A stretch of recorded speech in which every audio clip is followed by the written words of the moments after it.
Mr. Ambassador, no conversation about American politics can take place at the moment without referencing the debate earlier this week. Over here, we call it a punch-up. You called it a slugfest. What did you make of it?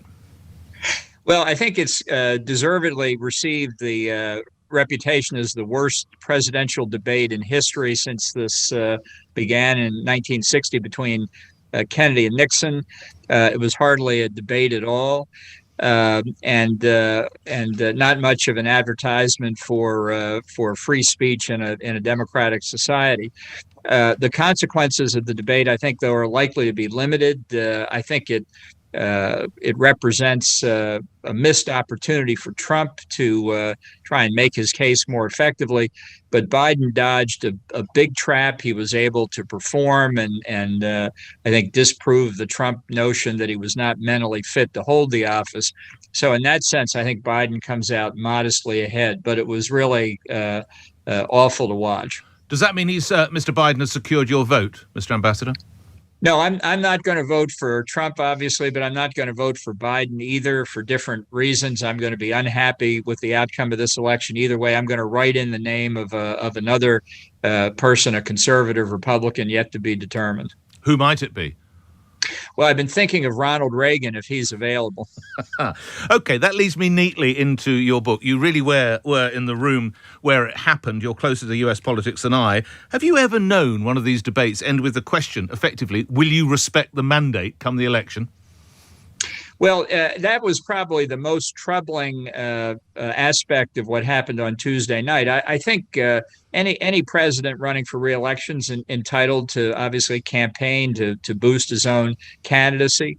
And he's certainly entitled to say, we want elections that are truly reflections of what the people actually voted. But I think Trump, by calling into question the integrity of the election process and by leaving it open to doubt exactly what he would do after November the 3rd, I think this really is very damaging to public faith in our institutions. And it's something I think more Republican office holders have to speak out about. It's just not acceptable from a president. Well, that's interesting, Mr. Ambassador, because if I take you back some years to Tallahassee in December the year 2000, weren't you the experienced lawyer who burst into the room saying, I'm with the Bush-Cheney team, I'm here to stop the count? You're equally a disruptor, aren't you, Mr. Ambassador?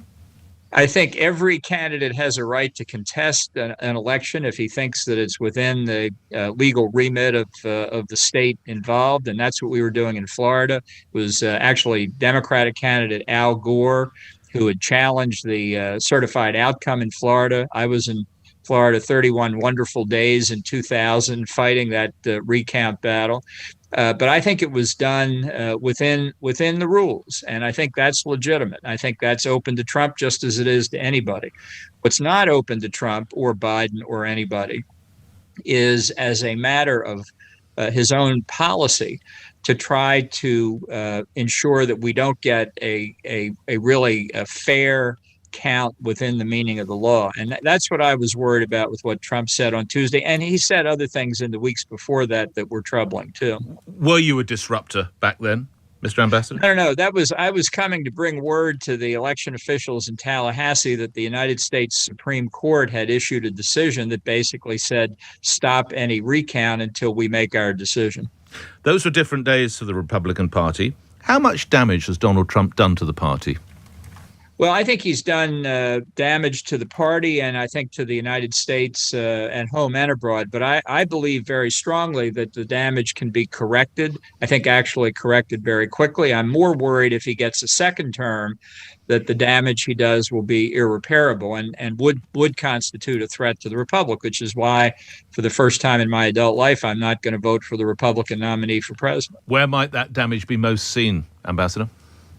Well, I think to the party as a whole, he's managed to torque the party around his personality. It used to be in American politics, and it will be again when Trump leaves the scene, that people have views and they look for the candidate that most comprehensively reflects their views. Under Trump, it's whether you agree with Trump or not, no matter that Trump himself doesn't have a philosophy or even follow lines of policy. I think that's very disturbing, and that needs to be corrected as soon as the result of the election is known if he loses. Internationally, I think people also have to see him as an anomaly. He doesn't reflect the body politic in the United States, and people need to understand that, which is to say, in some respects, hold your breath. We'll be back. If it's Joe Biden, I'm sure on January the 21st, the day after his inauguration, I will be criticizing his foreign policy. But at least he will have a policy, and it will be within the normal ambit of Republican versus Democratic debate, unlike Trump. In reading your background, and it is considerable, you're referred to as a dynamic American conservative. Is Donald Trump a conservative? He's nowhere close to a conservative. Now, let me be clear. He's not a liberal either in American terms. He's Trump.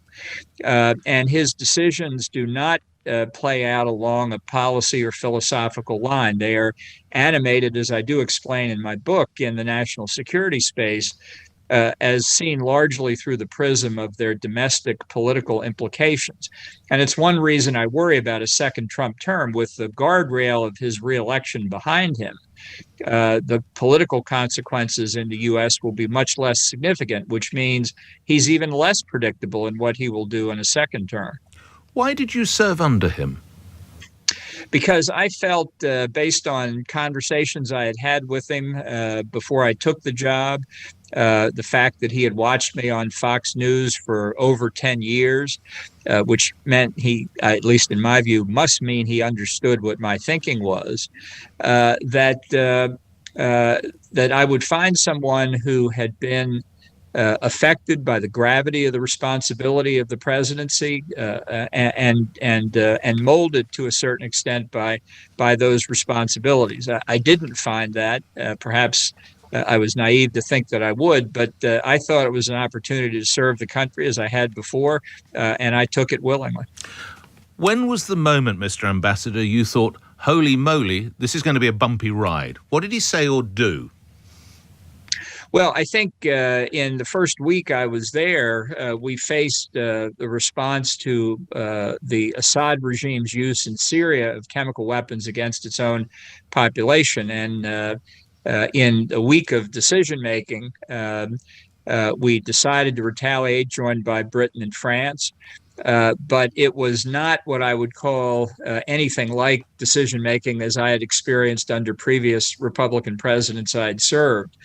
And that worried me enormously, because I don't think we necessarily made the right decision. And I could see that the process we had followed, as I described it later in the book, was like living inside a pinball machine.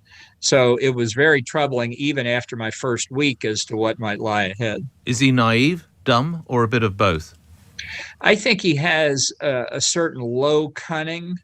I think it's focused on his own reelection prospects, to be sure. And so after November the 3rd, if he wins, there's no telling what it'll be focused on.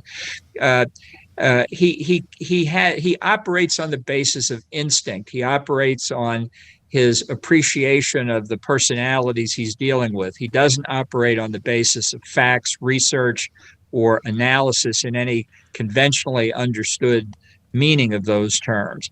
So it's unlike any other president that we've ever had of whatever political persuasion. Should he have been impeached? Look, I think there were grounds on which to impeach him, but I think the way the Democrats handled the process drove it into a partisan confrontation right from the outset, and meant just arithmetically there was no possible way that they would get 2/3 of the Senate to vote to convict and remove him from office. The only American experience that's even come close to a successful impeachment was Richard Nixon, who actually, of course, resigned before the Senate could act. But where we saw Democrats reach out to Republicans and build the consensus on a bipartisan basis that ultimately even Nixon could see meant that his conviction was inevitable. The Democrats didn't want to do that. It didn't fit with their plans. I think it's one of the worst political mistakes of American history. By having the Senate acquit Trump, those who advocated his impeachment achieved exactly the opposite result from what they wanted. They did not deter Trump from conduct, as in Ukraine, that they were concerned about. They emboldened him. Come November, he wins. Does he survive another term? Well, I think it's very hard to say. I think his decision making is so erratic, so consumed by what benefits Donald Trump, that the future is very hard to forecast. Much depends, I think, on whether Republicans hold control of the Senate, which we now hold by a narrow majority. That's really my main focus between now and November 3rd. I think control of the Senate is, in some respects, many respects, more important than who wins the presidency. And control of the Senate's very much in play. So in a worst case scenario, you could have Trump as president, but two Democratic majorities in the House and the Senate. Even if Biden is elected, as long as Republicans hold the Senate, there's an effective check on him and even worse, the left wing of the Democratic Party. So I look to the Senate. I think that's really the most important election at this point. Noting in your book that the president, expressed surprise when it was revealed that the United Kingdom is a nuclear power, Mr. Ambassador, what were his views of the UK, of Theresa May and of Boris Johnson? Well, he didn't like Theresa May, and if I may say so, I think the feeling was mutual. And part of the difficulty that Trump has is he sees no difference between the personal relationship he has with a foreign leader and the actual bilateral relations between the two nations involved. Now, I'm not trying to discount the importance of personal relations in international affairs, especially at senior levels, but obviously it's not the same thing that he gets along with Vladimir Putin, what the relations between the U.S. and Russia are.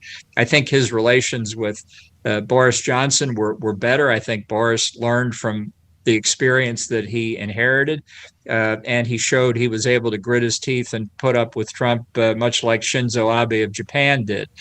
I think what's critical between the U.S. and the U.K., regardless of who wins our election, is a comprehensive trade agreement as soon as possible. I think that's obviously important for Britain as you exit the European Union, but I think it's very important for the United States, too. That, to me, right now is the top priority. Do you see any of the Trump playbook in how Boris Johnson behaves or performs, Mr. Ambassador?